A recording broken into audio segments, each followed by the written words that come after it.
This is from CNN. Biden didn't recognize George Clooney at 2024 fundraiser, new book says. Now, everyone remembers that. That was in June of 24, right before the disastrous debate. And at that event that Clooney was at and Barack Obama was at, and everyone remembers, Obama putting his arm around him and ushering Biden off stage. It was so depressing. The media went crazy running cover for that. Here's Brian Stelter on the cheap fake notion. The White House press secretary used the phrase cheap fakes, the idea of cheap fakes. Let me explain what that is to people.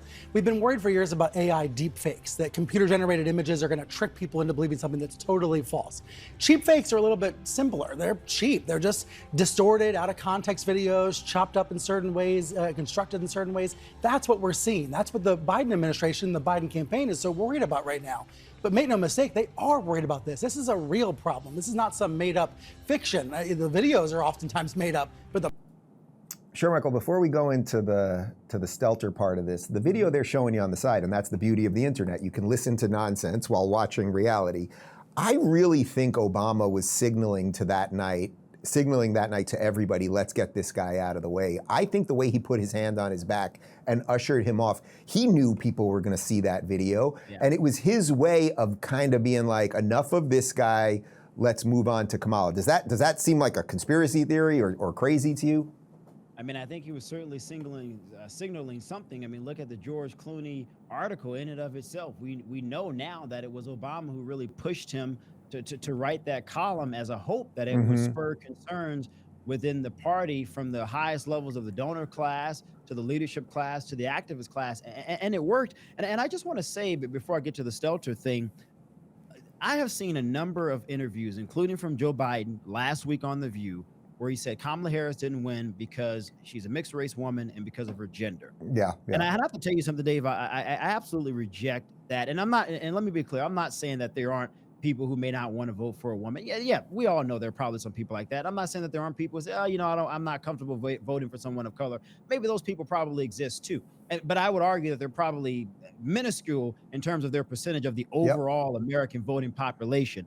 With that said, Kamala Harris performed far better than Hillary Clinton did. She performed better than President Trump did in his first term. She performed exceptionally well when you compare that to the 2020 race.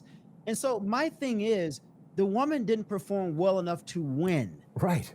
President Trump got a lot of votes from a lot of people of a lot of different ethnicities that we should all be proud of, particularly those of us on the right. The guy performed so well with Latino men and women, with black men, particularly in states like Pennsylvania, North Carolina, and Texas. Some of those numbers are double digits. We should not ignore that, those of us on the political right.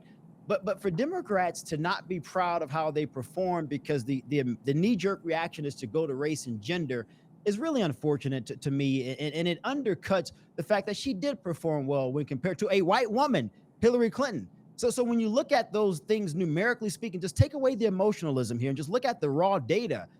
Why, if you're a Democrat, would you say, look, we didn't do well. Donald Trump is a juggernaut. He's a political phenomenon. He hit that ball way out of the park. And we applaud the president for doing so. But you know what? On our side, we applaud ourselves for doing better than what any Democrat has done in the past. Why not be proud of that, Dave? Why always have to go to race or go to gender? That to me is an excuse, if you will, for why she didn't perform well versus saying we did perform well, just not well enough. And we're going to salute the winner because to the victor goes the spoils. That's the way they should look at that. And I think those of us in this country, whether you're black, white, male, or female, should reject this onus of an argument that we constantly hear coming from Democrats, again, including the former president a week ago on The View.